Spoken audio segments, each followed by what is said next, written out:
A great pair of pointed toe stilettos is a must in every single wardrobe. And I know that when I think of a great pair of pointed toe stilettos, the first thing that comes to mind is a pair of Christian Louboutins.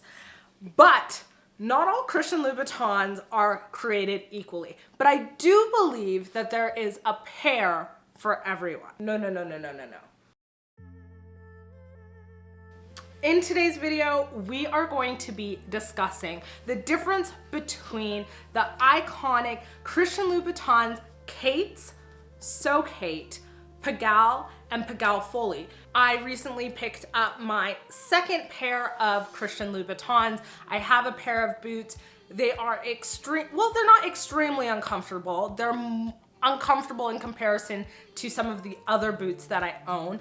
And I have been living in my Jimmy Choos for the last 5 years. Like, I have sworn by my Jimmy Choo Romies 100 millimeters for the last 5 years, but I wanted to get my first pair of the iconic Christian Louboutin stiletto, and I tried a ton of different styles on in determining which ones were going to be best for me, and I thought that I would share my findings with you guys.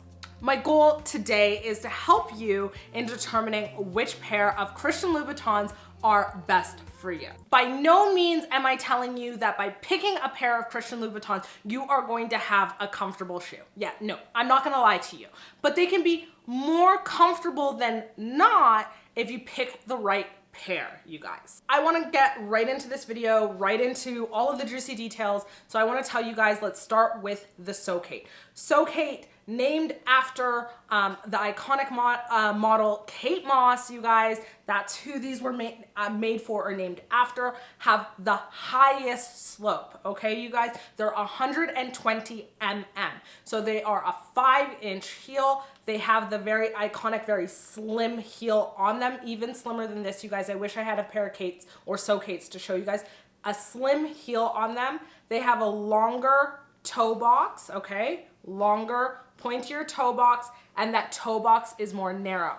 The slope on the So Kate is also going to be more extreme. If you think about it, you have to fit the same size shoe into a smaller area, so that makes that slope very extreme, very sexy. The So Kate is a very sexy shoe, but is it a practical shoe? Depends on you.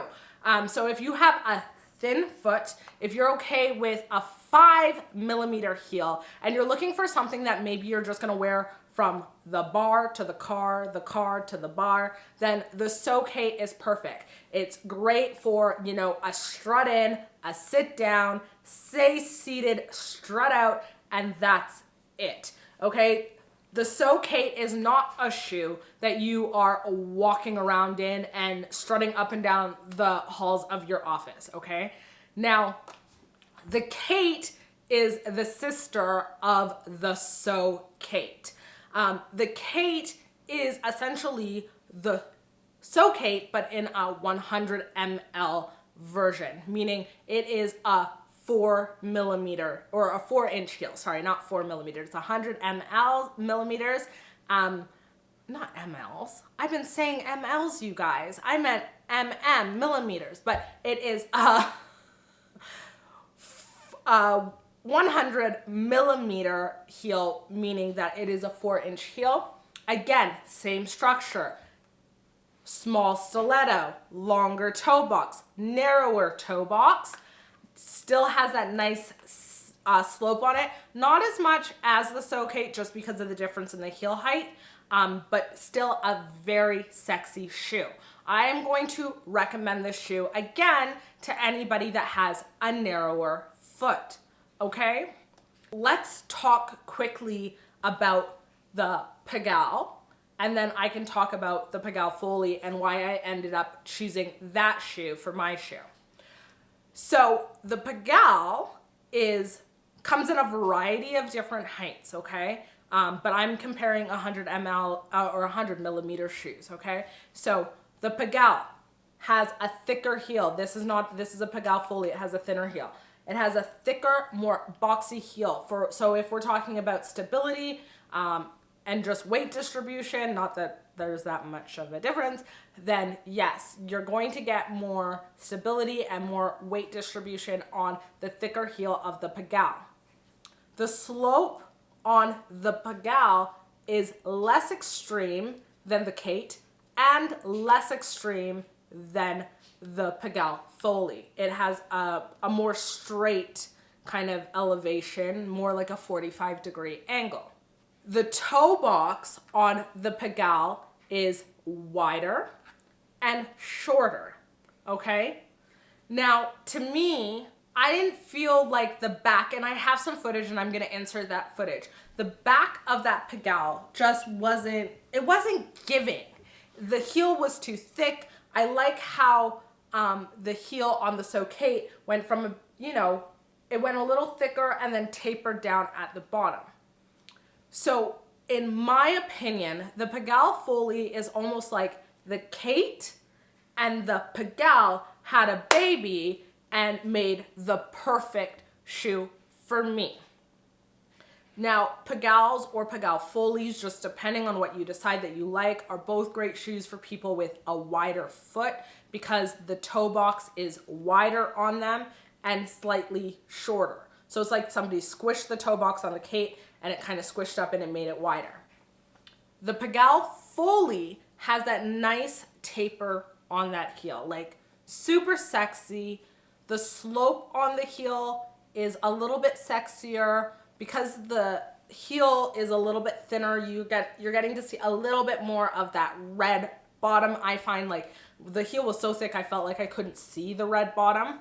And then again has the wider toe box and the shorter point. So you notice that these are not as pointy as if I were to compare them to my Jimmy Choos. And if you guys would like me to do a comparison between my Romy Patent 100 ml Jimmy Choos to these shoes, then let me know down in the comment section below and I would be happy to do a comparison. Now, by no means am I telling you guys that these shoes are comfortable. No, they are not comfortable. What I would suggest that you do when you get your shoes is, one, make sure that you love them before you wear them, even inside your house on hard surfaces. Sometimes even wearing them on carpet can scuff the bottom, and I know that I had to sign for the bottom of my shoes. Two, you can either go ahead and wear your shoes as is.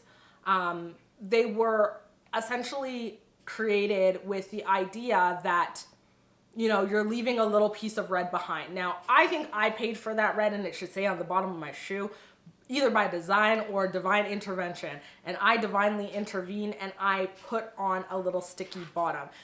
In addition to the sticky bottom helping out keeping the red on the bottom of your shoe, I also get the ones that have grips.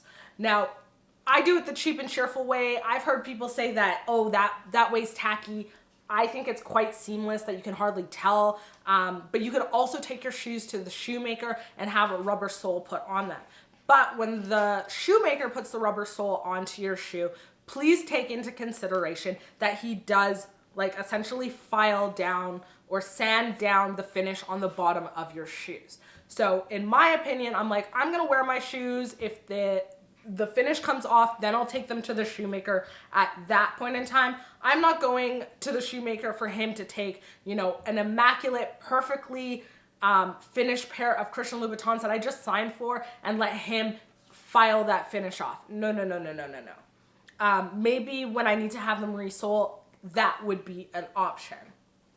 But I find that this is great. I put them also on my boots. Easy enough for me to put on. I got them on Amazon. It came with 2 sets, so if you mess up, just take your time. I wipe mine down with alcohol first, let the alcohol dry.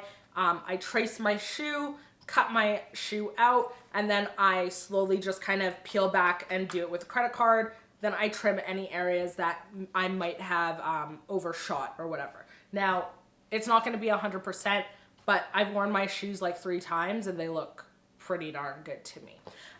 So I'm super happy with them. Now, once you have your sole on your shoe, or whether or not you decide to have your sole on your shoe or not, the first thing that I always do with a new pair of patent pointed toe shoes, patent isn't going to stretch nearly as much as leather will. So if you get these ones in leather, please note that they will stretch out a little bit more, is I put a pair of socks on and I'm working up the thickness of my socks over time. I'm wearing them in my house while I'm just, you know, walking around, doing whatever, to help stretch them out so that when I do go ahead and wear them like out, they're not as painful. I can last in these shoes for a couple of hours. I would say like 3 to 4 hours, like kind of on and off of my feet, not a constant like 3 to 4 hours like night out. But I do foresee myself being able to do that after I have stretched these out a little bit more. Now, I don't want to prescribe anything to you guys in terms of sizing, and I only want to speak to the sizing on the Pigalle Follies because those are the ones that I have. But I'm wearing a size, what size do I have here? Okay, so I have a size 36 and a half in, I have a size 36 and a half in the Pigalle Follie. Now, my Jimmy shoes are a size 36 and a half. Most of my other shoes are a size 37. So it's a little bit, I've heard people size up, I've heard people size down, I've heard people go up half a size, I've heard people go down half a size. So my suggestion is you just gotta get your feet in these shoes, okay? Try them on multiple times, and if you can, try them on closer to the end of the day once your feet have already been swollen, you've walked on them all the day. That is ideal, okay? That way you're going to get a better judgment of how the shoes are gonna fit you.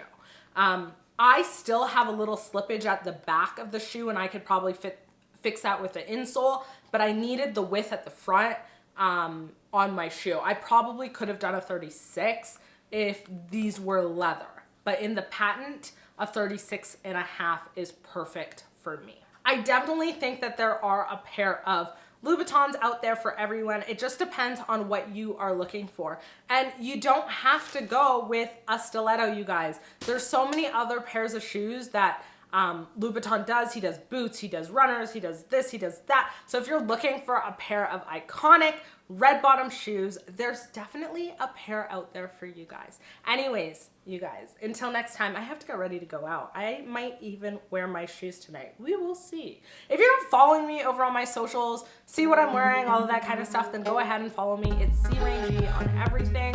But until next time,